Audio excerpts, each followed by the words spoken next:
Bonjour à tous. On a déjà pris le quart d'heure montpelliérain, donc on va démarrer.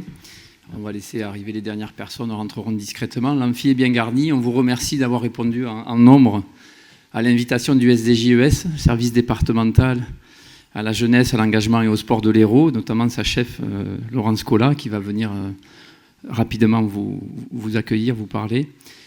C'est le deuxième séminaire consacré à la lutte, à la prévention et la lutte contre les violences dans le sport et l'animation. Je pense qu'on est parti pour un long bail dans ce combat. Vous êtes dans la salle aujourd'hui, c'est ouvert à tout public. Donc des particuliers, des agents, des élus de collectivités, des dirigeants associatifs, des salariés associatifs. Il y a notamment toute mon équipe à Profession Sport et Loisirs 34 que je salue. C'est les personnes que vous avez comme moi, la badgée, là, qui vont vous renseigner tout au long de la journée, vous orienter. N'hésitez pas à les solliciter. Vous avez également les collègues du SDJES qui sont aussi dans le staff avec le badge. Donc on travaille depuis quelques semaines sur l'élaboration d'un programme qui, je suis sûr, va vous intéresser aujourd'hui, et plus que vous intéresser. Donc je suis là pour vous donner le programme, peut-être après que le département vous ait accueilli. Donc je vais demander tout de suite à Jean Almarchat de venir nous accueillir, puisque nous sommes dans les locaux du département. Et on a le privilège d'avoir un outil super fonctionnel comme l'an dernier. Donc cet amphi à Pierre-Vive, mais également la maison des sports qui se trouve 50 mètres en face sur le parvis. Donc je vous demande d'accueillir monsieur Jean Almarchat, conseiller départemental de l'Hérault.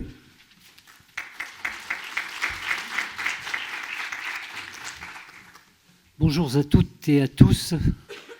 Tout d'abord, je vous prie d'excuser l'absence ce matin de Kléber Mesquida, président du conseil départemental, et de Marie Passieux, présidente d'Hérosport, qui, pour des raisons d'agenda très chargées, n'ont pas pu se libérer. Je vais un petit peu aborder avec vous, de façon très générale, l'aspect des violences dans le sport, et notamment le rôle du sport dans la société. On connaît les bienfaits de l'activité physique sur la santé. On évoque plus rarement les bénéfices moraux et sociaux liés au sport. Le sport est un véritable vecteur d'intégration dans la société. Il est un élément important dans la construction de l'individu. Et notamment dans les quartiers dits populaires, où très souvent il ne reste plus que l'activité sportive pour créer du lien, pour semer, si l'on peut, les valeurs de la République. Il s'agit en profondeur dans la culture de l'estime de soi. Il travaille également à faire tomber les barrières. Il autorise l'échec, le sport. Contrairement à d'autres lieux où la sélection se fait de façon impitoyable. Le sport, quel qu'il soit, aide à l'insertion sociale. Il permet à ce que chacun trouve sa place. Il est un espace de tolérance et de bienveillance. Chaque individu endosse un rôle, des affinités. Des objectifs communs s'élaborent. Toutes ces qualités physiques et morales, tous ces apprentissages de règles, de codes, sont intégralement reproduits dans le quotidien, qu'ils soient professionnels, scolaires ou social. Malheureusement, le sport n'est pas imperméable aux maux de la société. Le caractère festif et éducatif est de plus en plus souvent mis à mal. Il est urgent de lutter efficacement contre toutes les expressions de la violence, de consacrer des moyens à l'éducation du sportif et de la sportive ou de la sportive, mais aussi des animateurs ou des animatrices, des dirigeants ou des dirigeantes, des parents, des spectateurs. Le département de l'Hérault développe une politique volontariste dans le domaine de l'éducation par le sport et la culture. Il est fier de son bateau amiral en matière de sport, je nomme ici Hérosport. Sa présence dans les quartiers politiques de la ville et les collèges participe de sa volonté d'inspirer des comportements vertueux, de semer les valeurs qui doivent nous permettre de vivre dans une société apaisée. Une attention toute particulière est portée à l'action de ces animateurs, tant dans l'activité proposée que dans la méthodologie retenue. Nous sommes heureux de vous accueillir à Pierre-Vive, établissement où se conjugue au présent l'accès au sport et à la culture pour tous. Les valeurs fondamentales du sport sont identiques à celles qui permettent à tout individu de trouver sa place dans la société. Individuel ou collectif, le sport doit se désolidariser de celles et ceux qui le veulent le perdre, en faisant de la violence sous toutes ses formes un élément d'expression. Nous n'avons pas à choisir notre violence, nous devons tout simplement participer à son éradication. Je tiens à remercier l'ensemble des animateurs et des participants, et tout particulièrement Laurence Colas et Olivier Bénézis, véritables chevilles ouvrières de ce colloque. Merci, je vous souhaite de merveilleux travaux.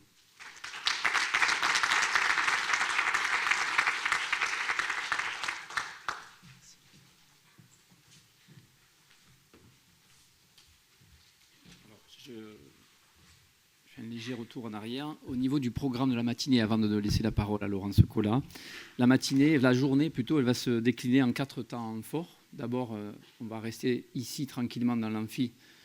Il y aura une pause au milieu de la matinée, mais on va, après l'ouverture institutionnelle, avoir la chance d'avoir Mathieu Lacambre qui va être notre expert du jour. L'an dernier, on avait un universitaire, Anthony Mette, qui venait de l'université de Bordeaux, nous donner des chiffres, des études, etc. Mathieu Lacambre est un local, il est au CHU de Montpellier, il est psychiatre, il vous explique. Donc c'est lui qui lancera, on va dire, la journée après l'ouverture institutionnelle. Il y aura une petite pause vers 11h et ensuite il y aura une table ronde avec plusieurs personnes que je vous présenterai tout à l'heure. Donc il y aura un premier temps ici, vous serez confortablement, vous pouvez laisser vos affaires à votre place au moment de la pause. On reviendra dans l'amphi après 11h.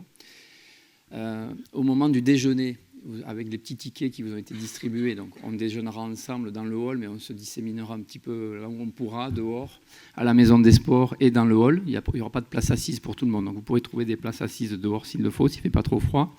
Les plus frileux, vous pourrez descendre à la maison départementale des sports où vous avez des chaises et vous mettre à l'abri et au chaud. On se retrouvera ici. Le deuxième temps fort, ce sera un duplex avec le ministère des Sports et Madame Bourdet, qui est directrice des sports. Donc ce sera à 13h45. Donc il faudra vraiment, à partir d'1h30, remonter dans l'amphi pour assister à ce duplex qui durera pas plus de 20 minutes, demi-heure. Et à 14h15, ça sera le moment là où il faudra être bien organisé. Vous vous êtes inscrits dans des ateliers. Ça se passera pour l'atelier qui a eu le plus d'inscrits ici. Il y a un atelier qui restera ici avec une 70-75 personnes qui s'y sont inscrites. Et les 3 autres descendront à la maison départementale des sports. Vous avez des salles qui ont été aménagées pour ça. Donc l'après-midi, entre 2h30 en gros et 4h30, on sera par groupe, donc entre 25 et 70 personnes. Donc il faudra ensuite remonter, donc nos équipes vous y aideront, vous orienteront, remonter pour clôturer la journée dans l'amphi ici, ce sera un moment important. C'est Laurence qui aura l'honneur de clôturer la journée. Mais surtout, vous aurez une clôture un peu conviviale, malgré le thème. C'est le CREPS, et on remercie ici le CREPS de nous avoir mis à disposition sa troupe de stagiaires au DE Danse qui viendra vous faire une performance dansée. Laurence vous expliquera ça un peu plus tard dans l'après-midi. Donc on finira en musique et sur un spectacle dansé. Donc je compte sur vous pour rester jusqu'au bout. On finira pas tard, on finira à 5h30. L'an dernier, ça avait duré un petit peu, on avait une troupe de théâtre qui était venue. Donc il faut rester jusqu'au bout, il ne faut pas manquer ce spectacle, il paraît qu'il en vaut vraiment la peine, malgré le délai court qu'ils ont eu pour le préparer. Et ensuite, vous aurez un apéritif de clôture qui vous attendra dans le hall. Laurence, c'est à toi. Donc Laurence Collat, chef départemental du SDJES, du service départemental à la jeunesse, à l'engagement et au sport de l'Hérault. On peut l'applaudir.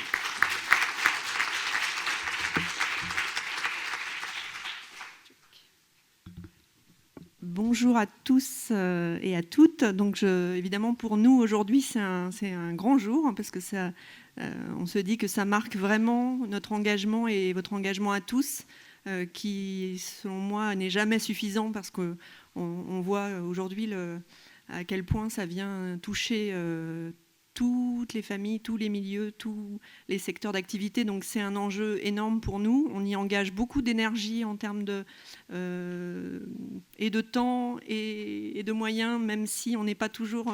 on aimerait être encore plus à la hauteur sur ces questions-là, mais on fait le maximum de ce qu'on peut au niveau de notre service. Donc je vais d'abord excuser l'absence de notre nouvelle DAZEN, Madame Catherine Côme, qui devait être parmi nous, mais qui justement a été mobilisée en urgence sur des problématiques de violence dans les établissements. Donc vous voyez bien que ça touche aussi les établissements scolaires. On l'a vu avec l'actualité très, très récente et terrible que l'on voit. Donc cette montée aussi de la violence dans les établissements, maintenant que nous faisons partie de l'éducation nationale aussi, on en est tenu informé, et les jeunes, les élèves et les jeunes dont on parle nous, qui sont dans nos accueils collectifs de mineurs, qui sont dans nos clubs sportifs, ce sont les mêmes que les élèves qui sont dans les établissements scolaires. Donc ça fait bien écho à ce qu'appelle le ministère l'écosystème des acteurs qui sont tous de près ou de loin impliqués et liés avec une démarche qui doit être vraiment concertée. Alors, plus que concertée, c'est relié pour pouvoir agir efficacement. Alors, je vais faire du coup un peu une ouverture de ce séminaire. En plus de mon intervention qui vient après, j'ai les deux casquettes. Donc, un engagement qui est fort au niveau ministériel. Alors, un engagement qui a toujours été là côté ACM, peut-être moins présent côté sport, parce qu'on avait moins conscience des problématiques qui se posaient dans le champ du sport. Dans le cadre des ACM, parce qu'on s'occupe de mineurs, le Code de l'action sociale et des familles a très vite pris la question en main avec la question de la déclaration de l'honorabilité. Donc c'est des sujets qui ont été pris très vite en question dans le cadre des colonies de vacances et des séjours et des accueils périscolaires, extrascolaires. Dans le champ du sport, c'est plus récent, mais il y a une mobilisation aussi évidemment très forte depuis 2020. Ça s'inscrit évidemment dans un contexte sociétal qui est celui que vous connaissez, avec la libération de la parole et tous les événements, tout ce qui médiatiquement a fait qu'on ne peut pas ne pas savoir. Donc forcément, ça génère une politique publique qui se met en marche. Et ça s'est fait dès 2020 avec la précédente ministre. Ça se poursuit aujourd'hui avec Madame Oudéa Castéra. On voit bien que ça c'est pas encore calé, puisque d'ailleurs on a actuellement dans le contexte médiatique une commission parlementaire, une enquête parlementaire qui est conduite sur les fédérations, mais qui porte en grande partie sur la question des violences sexuelles et de la façon dont elles sont traitées par le ministère des Sports. Donc on voit que ça voilà, dans la société ça bouge et on s'en réjouit. Enfin, c'est nécessaire. Donc on ira, je disais, jamais assez loin pour traiter de ces questions. Donc le contexte est favorable. Alors certains ont peut-être vu le reportage d'M6 sur Enquête exclusive. Voilà, c'est un contexte aussi où ça permet de parler de ces sujets-là. Alors, le reportage touchait particulièrement le foot, mais a permis aussi de montrer le travail qui était fait dans le cadre d'un service départemental jeunesse engagement sport. Donc voilà, cette médiatisation-là, elle me semble aussi nécessaire pour faire connaître, parce qu'on a bien conscience que pour l'instant, les démarches de signalement ne sont pas encore bien connues. Les circuits sont multiples et complexes. Donc on a toujours besoin de répéter et de faire comprendre. Donc à la fois d'alerter, mais aussi de montrer comment on peut s'y prendre pour lutter contre les violences. Alors, les violences, on parle de tout type de violence. On n'est pas que sur la violence sexuelle. C'est vrai que souvent, c'est ce qui nous heurte le plus parce que ça crée des blessures profondes et longues et déterminantes pour la construction de l'individu. Mais ça, je pense qu'on y reviendra. Mais on a tout autre aussi les violences morales qui sont extrêmement aussi destructrices et qui sont moins perceptibles, qui sont parfois difficiles à appréhender. Même nous, en termes de services de l'État, pour les identifier, les qualifier, c'est pas toujours évident. Et puis on a les violences purement physiques. Alors nous, dans le département de l'Hérault, on les vit plus sur la question, malheureusement, du football, à travers la question des matchs et de la violence qui est faite aux arbitres et entre joueurs et sur le terrain. C'est plutôt là que se jouent les violences physiques pour nous sur le département de l'Hérault. Donc pour que vous ayez un peu une teneur de ce qui du volume de signalements qui sont faits et que nous traitons dans l'Hérault. Donc on a une montée en puissance énorme des signalements. Alors est-ce que c'est la libération de la parole? Est-ce que c'est parce qu'on s'en occupe et qu'en s'en occupant, eh bien, ça donne confiance aussi dans notre administration pour faire des signalements et savoir que les choses vont être traitées? Certainement que ça y contribue aussi. Donc on a eu 205 signalements depuis notre organisation véritable en cellule, parce qu'on s'est organisé en équipe au sein du service. Donc on a traité 205 signalements, ce qui est quand même assez conséquent en nombre pour une petite équipe. On est 4 vraiment à être sur ces questions-là sur notre service. Mais bien organisé pour essayer de faire au mieux. Dans ces signalements, on a à peu près 20% de dossiers qui portent sur des violences sexuelles, pour avoir un ordre d'idée. Donc ce temps de séminaire, pour nous, c'est important. Ça marque pour nous un temps fort où vous êtes avec nous, on est moins seul, parce qu'on ne peut vraiment pas agir seul. Donc on a décidé de le renouveler l'année dernière parce que ça avait eu un vif succès. Donc on est content de voir que cette année, à nouveau, on a un nombre d'inscrits conséquent, mais avec une particularité, puisqu'on a rajouté cette année une deuxième demi-journée. Donc demain matin, il y a un temps plus resserré avec les institutions, puisque notre volonté, on l'avait déjà un peu impulsé, c'est de poursuivre sur un plan d'action départemental avec les différentes institutions que l'on a repérées et qui voudront travailler avec nous autour de cette question pour assurer de la prévention, mais aussi contribuer à, quand les violences se produisent, à pouvoir réagir le plus vite possible. Alors il y a un ensemble d'acteurs institutionnels, il y a également les associations qui sont invitées aussi aujourd'hui et qui accueillent la parole, qui accompagnent les victimes, et c'est très important. Mais voilà, on va se saisir de cette deuxième journée. C'était notre idée de mobiliser les institutions et de voir ce que chacun doit faire et comment il peut le faire. Voilà pour l'ouverture. Donc maintenant, je vais basculer. Alors si j'ai peut-être oublié une petite chose, c'est que la particularité de ce séminaire, c'est qu'on a fait le choix de mêler l'animation et le sport. Souvent, on traite de la question du sport. Alors nous, on a une logique, vous savez, on a un ministère des Sports d'un côté, un ministère de l'Éducation nationale et de la jeunesse, une direction de la jeunesse, une direction des sports. Et tout ça, ça a tendance à un peu nous cloisonner dans une approche dans chacun des domaines. Alors nous, c'est pas notre logique. Notre service, je l'ai voulu en plus renforcer au niveau transversal. Et l'idée, c'est bien d'œuvrer sur les deux thématiques en même temps.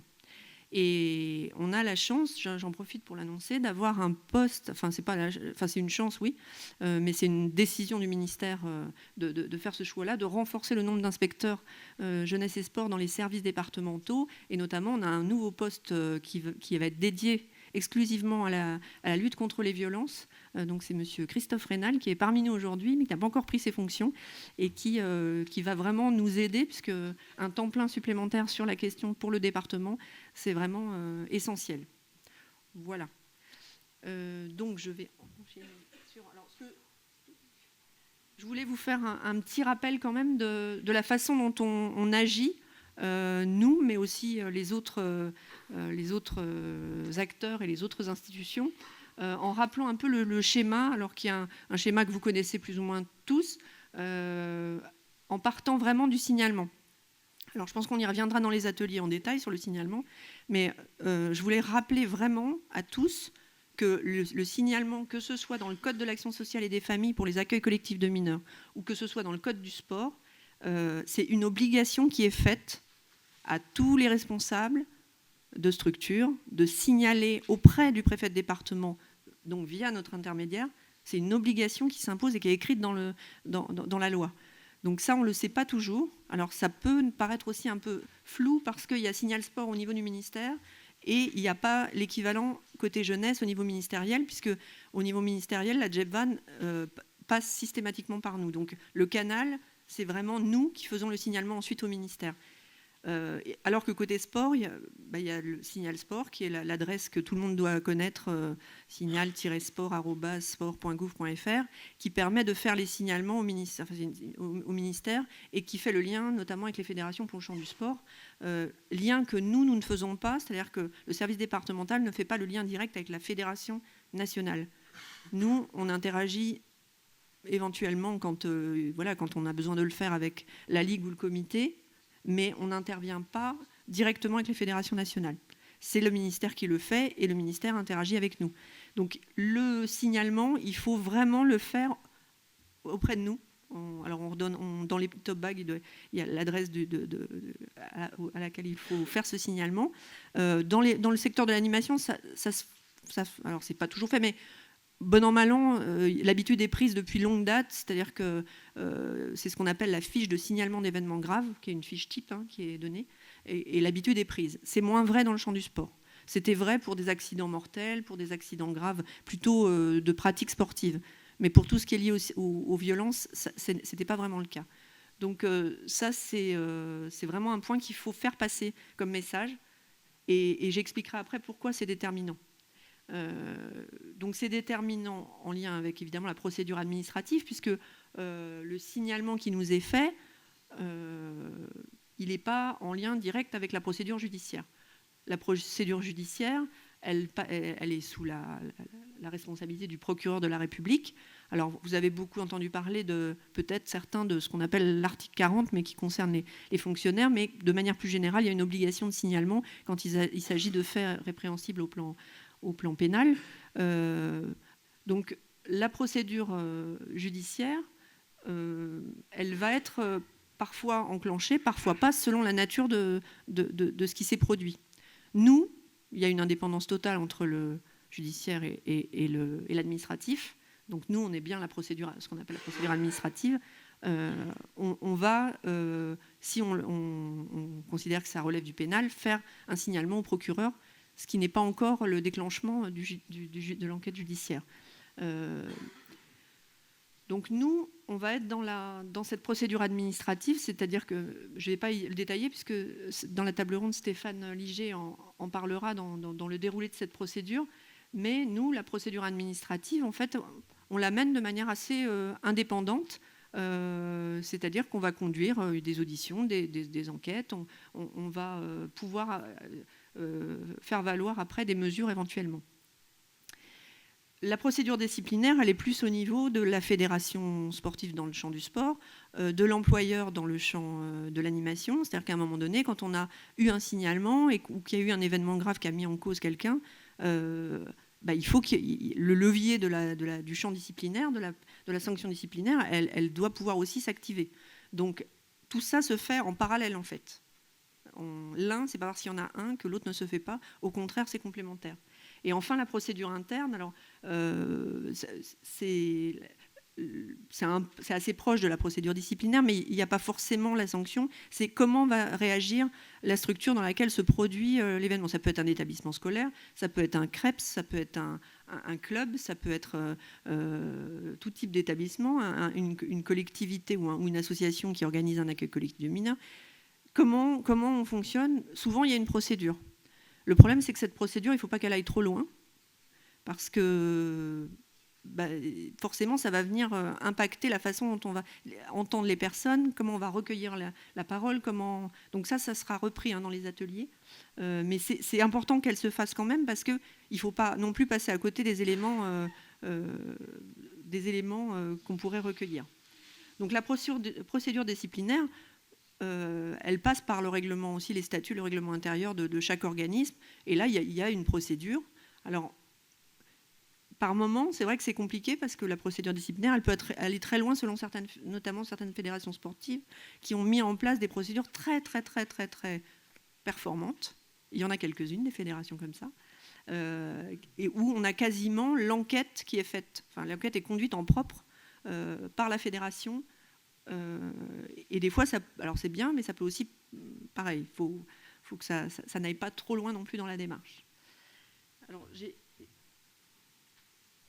voilà, donc là, c'est les enjeux de chacune des procédures, pour qu'on soit bien clair. L'enjeu de la procédure judiciaire, c'est d'établir les faits, de reconnaître la qualité de victime, de faire condamner l'agresseur. On est sur de la sanction quand les faits sont avérés, démontrés, et que c'est... Voilà. Donc là, il y a une idée de condamnation. Ça peut conduire à une indemnisation de la victime quand on se porte partie civile.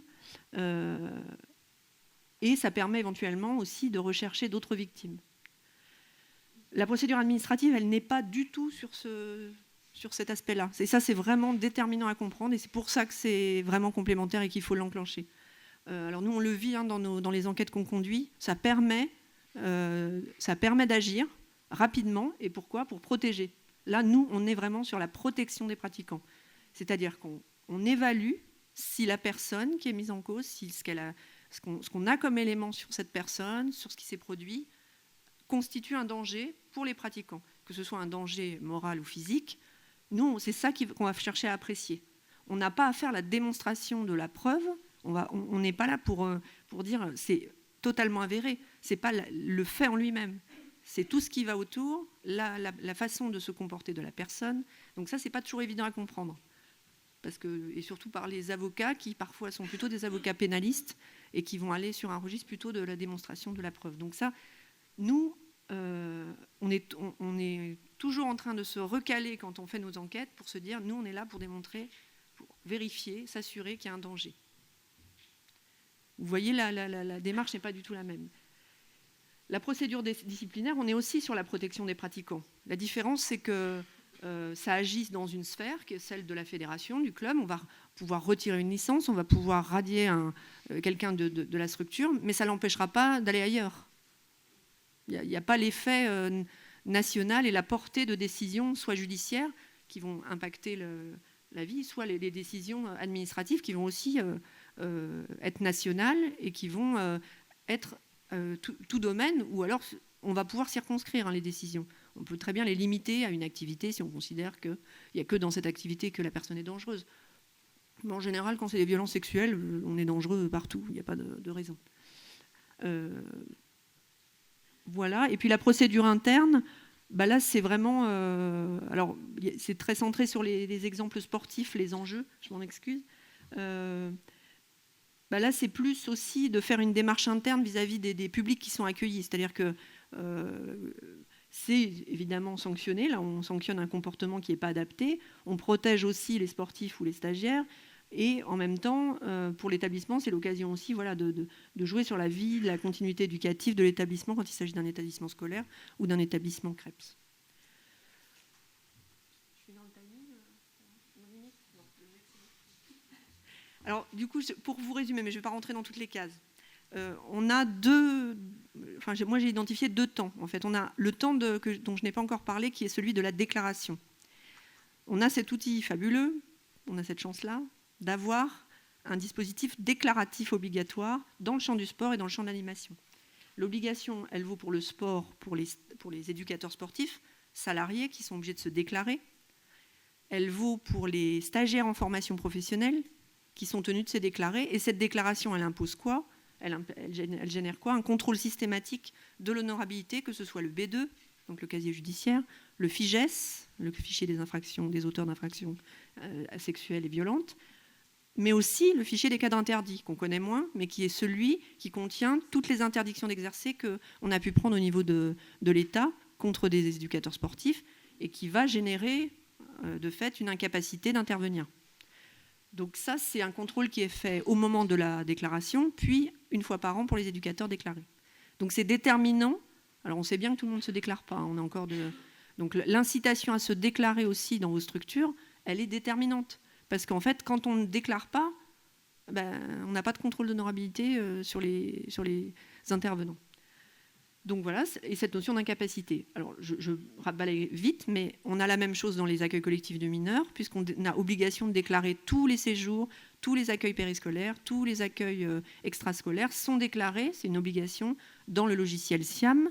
Nous, on instruit, et tous les intervenants, je dis bien tous, parce que ça, on oublie des fois que la personne de cantine qui va être tous les jours là, au contact des enfants, il faut aussi la déclarer. Donc là, on peut, dans le champ de l'animation, on peut vérifier l'honorabilité de tous les intervenants au contact des mineurs.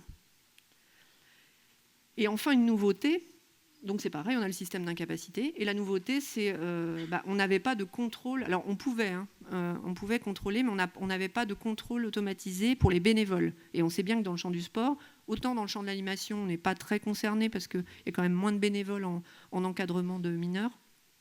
Mais dans le champ du sport, c'est déterminant, c'est le gros des troupes quand même. Donc a été mis en place ce qu'on appelle le SI honorabilité, qui permet de contrôler. Alors le contrôle est possible sur le FIGES, le B2 et les cadres interdits. Ça oblige les fédérations, donc toutes ont une obligation de s'y mettre. Toutes n'ont pas encore transmis les éléments, mais toutes ont l'obligation de transmettre le fichier des licenciés. Mais attention, ce n'est pas tous les licenciés. Ce sont ceux qui sont en situation d'éducateur et ceux qui sont en situation d'exploitant. Et là, on ne peut absolument pas déroger à cette règle-là dans le champ du sport, sinon on s'expose à des sanctions pénales pour non-respect de la loi. Donc les fédérations doivent identifier dans leurs licenciés lesquels relèvent du statut d'éducateur sportif, et c'est que ce soit l'éducateur sportif, il est pris au sens très très large. C'est dès qu'on prend en charge des pratiquants, même si c'est sur un stage, même si c'est sur 1 heure, si c'est sur... normalement, on peut le mettre dans la liste pour pouvoir être contrôlé.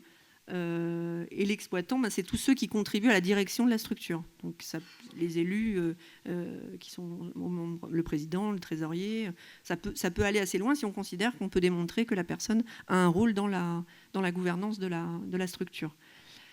C'est en cours de consolidation, ce SI honorabilité. Les fédérations n'ont pas accès au FIGES, l'information elle est protégée.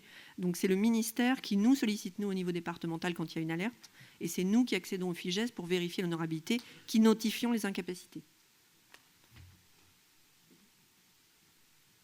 Et l'autre pendant, j'en ai un peu parlé, donc je vais aller vite aussi, c'est notre rôle. Alors là, on n'est plus sur l'amont, on est vraiment, c'est arrivé, qu'est-ce qu'on fait ? C'est quand on a reçu un signalement, c'est là où on peut mobiliser la police, ce qu'on appelle la police administrative, c'est le pouvoir du préfet. Dans le département de l'Hérault, le préfet a conservé cette compétence et ne l'a pas déléguée à la DAZEN. C'est lui qui prend les arrêtés d'interdiction. Donc on les a dans le code du sport, on les a dans le code de l'action sociale et des familles. Les mesures ne sont pas exactement les mêmes. Dans le champ du sport, on a des mesures d'interdiction d'exercer en urgence. On peut toujours agir dans l'urgence quasiment, C'est-à-dire que si là, tout de suite, on a un signalement et qu'on a suffisamment d'éléments pour apprécier l'urgence, on peut prendre un arrêté en urgence. On a également l'injonction de cesser l'activité pour une personne qui ne serait pas diplômée, donc pas déclarée, donc pas vérifiée. On peut fermer un établissement quand on considère que les conditions ne sont pas réunies pour faire face à cette situation, et notamment retirer du contact avec les publics quelqu'un qui aurait été... qui aurait reçu qui serait interdit d'exercer ou qui aurait une sanction pénale qui l'empêcherait d'ailleurs d'exercer, parce que je ne l'ai pas dit, mais évidemment que les condamnations pénales génèrent une interdiction des publics dans le champ du sport et dans le champ de l'animation. On peut suspendre, ça on le sait moins, ou retirer un agrément dans le sport, directement au niveau local par le préfet de département. Et dans le code de l'action sociale et des familles, on a plus de mesures en fait, puisqu'on a des mesures pour la fonction d'animation auprès des publics, mais on a aussi l'exploitation des locaux, les accueillants, et la participation à l'organisation des accueils. Donc on a un peu plus de variété de mesures d'intervention. Et enfin, on peut également interrompre un accueil ou fermer temporairement ou définitivement les locaux. Ce n'est pas tout à fait la même chose, les locaux et l'accueil. L'accueil, il a une durée, il est déclaré, il a une date de début, une date de fin. Et quand on l'interrompt, par exemple un séjour de vacances, on va arrêter le séjour qui a lieu, alors que quand on ferme un local, on ferme le lieu où se déroule l'accueil. Voilà. Ça, je vais passer, parce que c'était juste pour vous donner les deux articles majeurs qui structurent les deux interdictions, dans le champ du sport et dans le champ de l'animation. Oui, mais vous l'avez, je pense, dans les documents en plus. Voilà. Puis j'ai dit ce que je voulais dire dessus. Donc voilà, celui du Code de l'action sociale et des familles. Juste vous dire quelques points, parce que c'est des choses sur lesquelles on nous interroge souvent. C'est la communication des décisions. Le Code des relations entre le public et l'administration nous impose de ne pas transmettre des décisions individuelles. Et souvent, on nous dit, oui, mais alors si on ne peut pas communiquer la décision, comment on peut s'en prémunir ? Parce que finalement, la personne, elle peut revenir. Et on ne sait pas on sait pas la nature de la décision, on ne sait pas ce qui a lieu. Ça, c'est la protection de la personne. C'est comme ça. On ne peut pas communiquer un arrêté d'interdiction ni à l'employeur, ni normalement à toute personne qui le demanderait. On ne peut pas. On le garde. Par contre, ce qu'on fait, c'est qu'on notifie le fait que la personne est incapable, parce qu'elle a reçu un arrêté d'interdiction, et qu'on demande à la structure de le mettre hors d'état de nuire en en trouvant une solution et en nous justifiant la solution qui a été trouvée. Mais ça, souvent, on nous pose la question. Donc la séparation du judiciaire et de l'administratif, je l'ai dit. Du coup, nous, on n'utilise pas grand-chose du pénal. D'ailleurs, on a très peu d'échanges en fait avec le monde judiciaire, mais finalement, bon an, mal an, on s'en passe. La seule chose que l'on a, c'est et ça nous est communiqué par les victimes, c'est les dépôts de plainte. Mais sinon, de toute façon, nous, on ne pourrait pas utiliser de documents qui nous viendraient du judiciaire. Et au niveau de l'enquête administrative, le procureur, par contre, peut nous interpeller, nous saisir pour qu'on lui transmette des éléments de notre enquête. Même si nos témoignages recueillis n'ont pas de valeur, puisque j'ai déjà eu à être réinterrogée moi-même pour donner la parole des victimes. C'est-à-dire qu'on ne peut pas donner... Nous, on peut pas, ça n'a pas de valeur juridique pour le monde judiciaire de recueillir des témoignages qui ont été recueillis par nous-mêmes, parce qu'on n'a pas de compétences en la matière. Un autre point, c'est que le pénal ne tient pas en l'état l'administratif. Ça veut dire que ce n'est pas parce qu'une décision au pénal a abouti à un non-lieu que nous, on ne peut pas prendre une mesure d'interdiction d'exercer. Parce qu'encore une fois, nous, on est sur la protection des pratiquants. Et donc, si on estime que la personne a mis en danger, comme on n'a pas à faire la démonstration de la preuve, on n'est pas tenu non plus de suivre l'avis la décision pénale. Et ça, c'est important parce que souvent, c'est une croyance. Qu'à partir du moment où je suis, d'ailleurs c'est ce que nous disent les personnes mises en cause, reviennent vers nous en disant non, donc on peut me lever mon interdiction d'exercice puisque je n'ai pas été condamné au pénal. Non, ça ne marche pas comme ça. Et ça, la jurisprudence, elle est constante sur cet aspect-là. Voilà, ça je l'ai plus ou moins dit. Oui, on n'a pas besoin non plus d'un dépôt de plainte pour agir, c'est-à-dire que si on a des différents témoignages mais pas de victime qui nous fait un signalement véritable, on peut quand même prendre une mesure aussi, pour protéger les pratiquants, parce qu'on estime que tous les témoignages convergent.